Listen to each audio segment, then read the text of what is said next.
I was sent this video about God supposedly not being in control. Let's watch. I am a Christian and I hate the phrase, God is in control. And let me tell you 2 reasons why. Number 1, it makes everyone blame God and his plan for everything. No matter what happens, God was in control. But Proverbs 19:3 says people ruin their lives by their own foolishness. Already, there's 2 things wrong with this. Just because people react negatively to the phrase God is in control has nothing to do with whether or not it's true. There are a lot of people who react negatively to the fact that Jesus is God.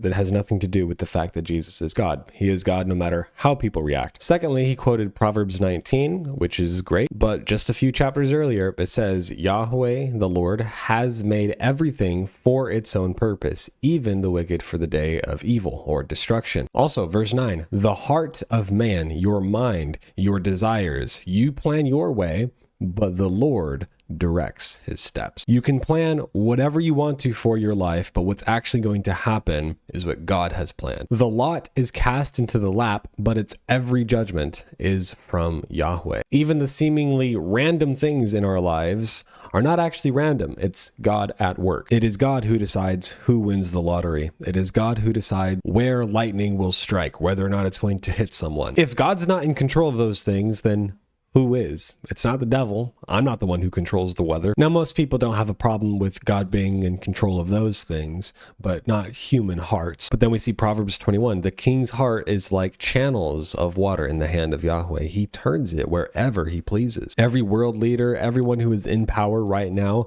on earth, their heart is exactly where God has planned it to be. He turns it wherever he wants. But let's see what else he has to say. And then they are angry at the Lord. If someone smokes cigarettes and they die of lung cancer, no judgment here on smokers. I believe smokers can go to heaven. You're probably just going to get there earlier than you're supposed to. But if they die, would it be fair to say that God was in control of their situation? Yes.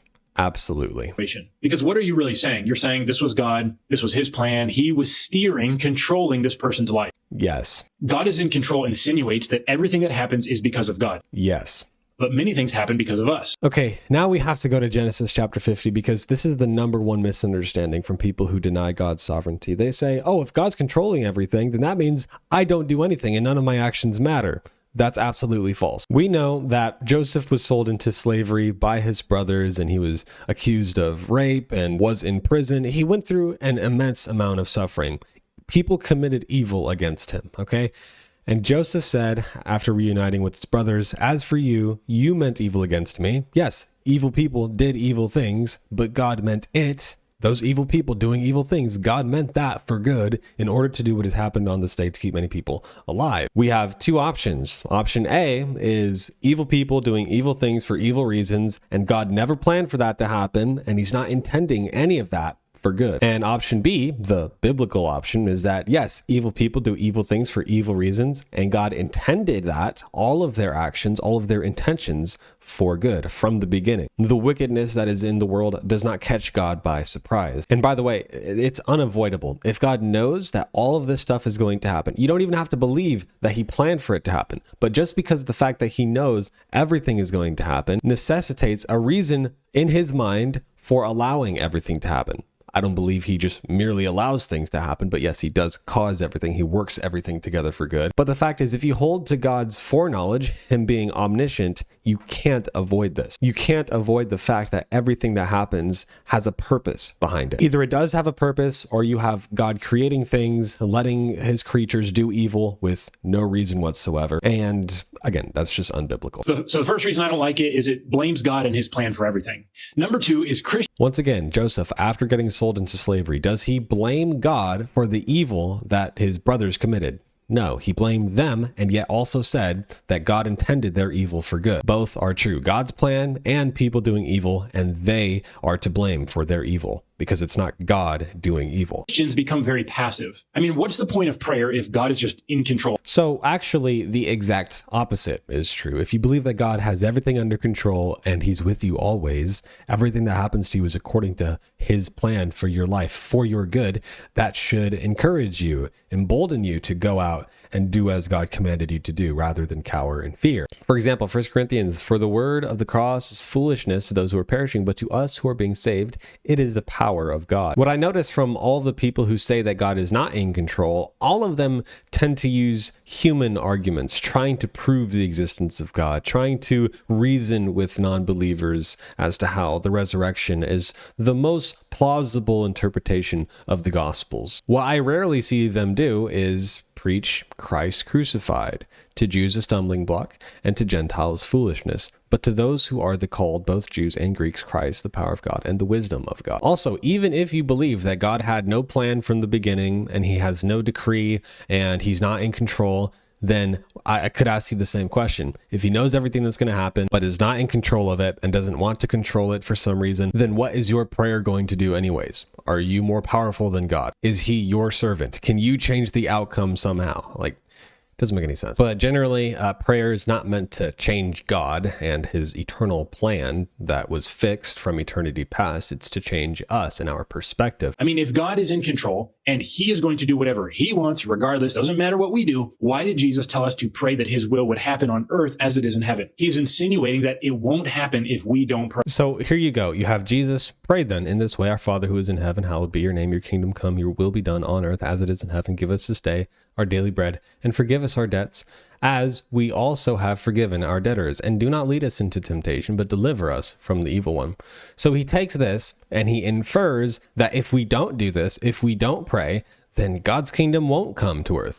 His will won't be done on earth as it is in heaven. God's efforts to save the world, to fill the earth with his kingdom, all of his efforts, they're all going to fail unless you finish the job. It is up to you. All of this from an inference, okay? And that's all these people have, by the way. Anyone who denies God's sovereignty, all they have are inferences. They go to passages like this. Why pray then? What's the point? He's insinuating, he must mean that none of this stuff will happen if we don't pray. But that's not something that you get from the text itself. This is teaching us how to pray. First, it's directed toward God, recognizing his holiness. Secondly, seeking his kingdom, as he just got done talking about. Actually, I think that's the end of this chapter.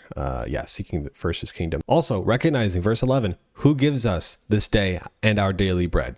It is God. If God doesn't want me alive tomorrow, I'm not going to be alive tomorrow. If he doesn't want me to have bread today, because for his sovereign will and purpose, if he doesn't want me to eat today, then I'm not going to eat today. If we want our needs met, it is up to God. And of course, confession of sin, forgive us our debts, as we also have forgiven our debtors. And do not lead us into temptation, but deliver us from the evil one.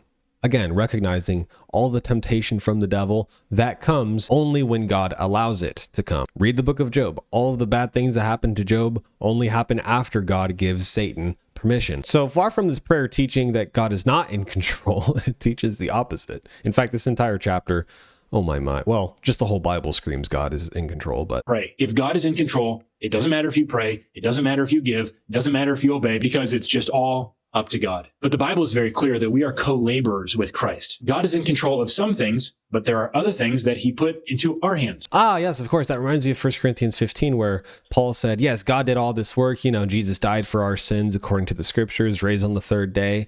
But I preached the gospel. I did this and that. No, verse 10, but by the grace of God, I am what I am, and his grace toward me did not prove vain, but I labored, yes, me. All these people who deny God's sovereignty focus so much on man. I labored even more than all of them, yet not I, but the grace of God with me. So even if you were doing all these good deeds, it's not you, but the grace of God within you. Once again, nobody can boast on that day of judgment. If God sees you on that day, raises you from the dead, allows you to enter the kingdom, why is that? Is because you did all these good things for the kingdom. You prayed for God's kingdom to come. That's because you allowed God to bring his kingdom to earth.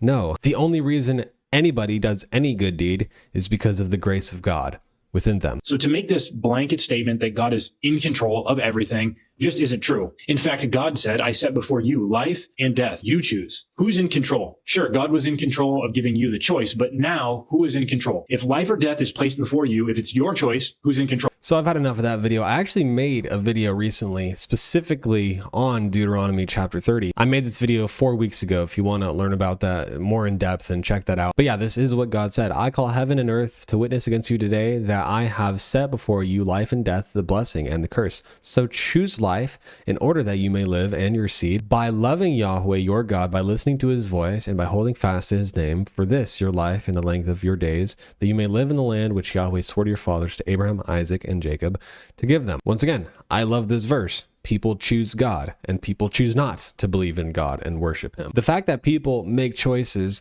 has nothing to do with whether or not God is sovereign over those choices. People can make choices and then God can also be in control over those choices. Both are true. Also, if you scroll up to verse 6, moreover, Yahweh your God will circumcise your heart and the heart of your seed to love Yahweh your God with all your heart and with all your soul so that you may live. Yeah, so God changing people's hearts, circumcising people's hearts to love God. So if you go down here, the people who are going to choose life, who are they? The people who are going to love God, who are they? The people who have had their hearts circumcised by God. So once again, God is in control over everything, especially whether or not people choose to worship him. If God does not circumcise someone's heart, they're going to remain hardened of heart. They're going to remain unresponsive to God's commands. So for this reason, we endure all things for the sake of the chosen, the elect, so that they also may obtain the salvation that we already have as Christians.